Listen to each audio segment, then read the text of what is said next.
Alright, we're just going to go ahead and move on to the next video here and talk about Linux and virtualization and some of the other things that happened around the 2000 to 2005 era. So looking back to the 1990s, Linux started to come on the scene, and back then in order to install Linux you had to know all kinds of information about your hardware. Just about every time you took another step in the installation, it would ask you for things like how many heads are on your hard drive and how many sectors, and it got very detailed, very difficult to install initially if you didn't have a very technical background. Then we fast forward into early 2000s, and there was a point in time where Linux actually became easier to install than Windows did. At the time, Windows would guide you through the process, very few questions, and they helped you to get ramped up or get the operating system installed. Very graphical, very easy to follow. At the time, Linux was mostly command line. It was in the terminal.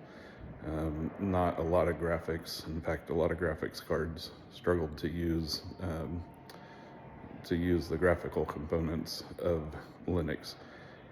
But there was a time when Linux actually became easier to install, less questions, did more discovery, and it was able to do things for the user better than Windows did even. And so that friction disappeared. And around that same time, we also had the introduction of VMware. So up until that point, there was a couple of shifts in the past where mainframes were used for a lot of things, and so you had a very condensed environment where things ran on these big systems. Large hardware, they were very expensive, very large, and very special purpose built.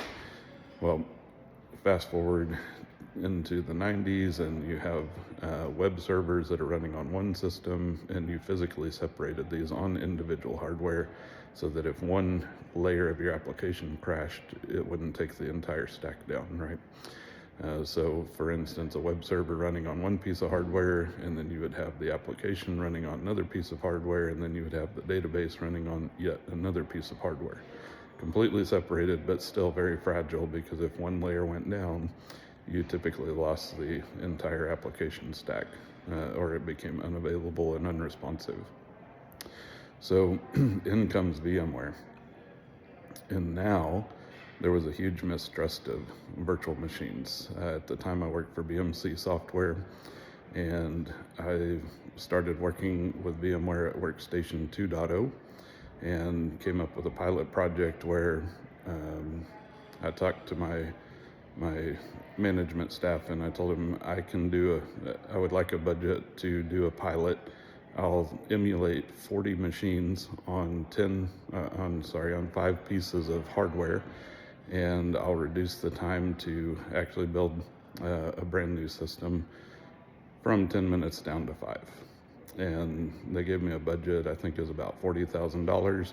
I had 2 partners. We were going to serve this up in an active server page and do lots of technical things. Well, the other 2 people who were going to help on the project disappeared, and so it was just me, and I ended up hand building computers just to make sure that we kept the costs low. And I put Linux on there, used a tool to be able to export the desktop, start up the VM, and was able to actually create that whole project for under $10,000, including the licensing and everything else, and actually reduced the time to produce a new machine down from 10 minutes down to less than 60 seconds. And again, this was back probably 2002, 2003, somewhere around there.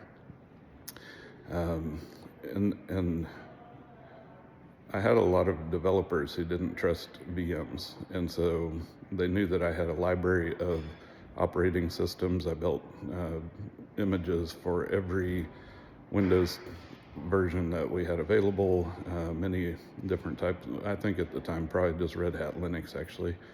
And then we had all of our Unix boxes that we still had to test on. Well, Unix couldn't be emulated, but all the Windows and Linux could. And so if a developer was working on a bug and they didn't have a system, they would come and ask me about getting a system to do validation of their fix. In the beginning, they were very untrusting, and so I stopped telling them that I was providing a VM. I would just tell them, here's the host name and IP, and they would go to it, they would do their tests, and they would say, okay, great, that all worked out. And there were only 2 times when I actually had problems that were difficult to reproduce on physical hardware.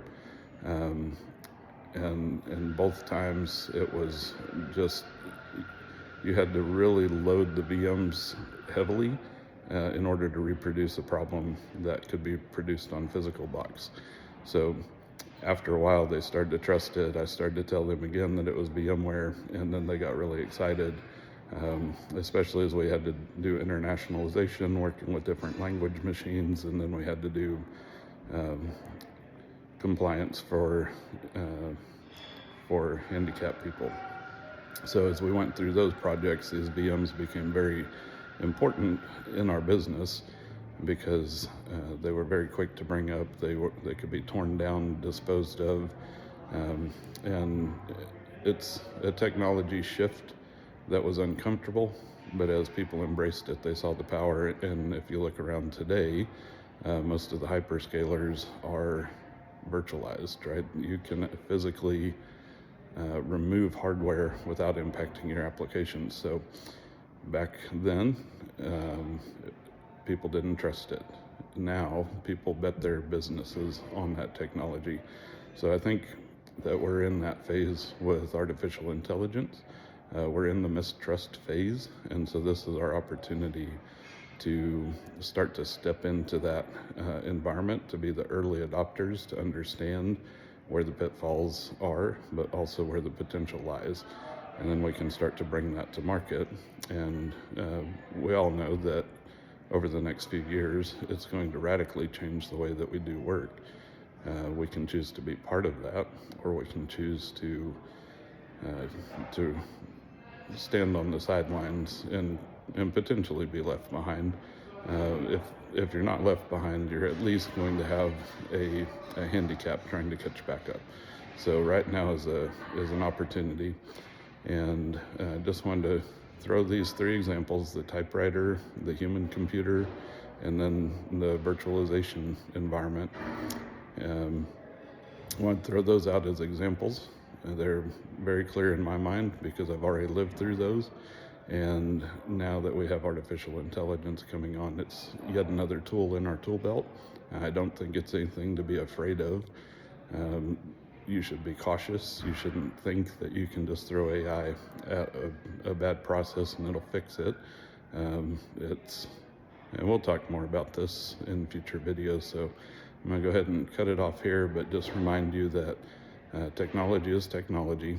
How you apply it makes the difference of whether it's good, bad, or potentially disastrous. So with that, we'll sign off for now, and we will start up again very shortly, and I will start talking about artificial intelligence, the baselines, how to get your project started correctly, and we will grow as a community. Thank you for joining me again.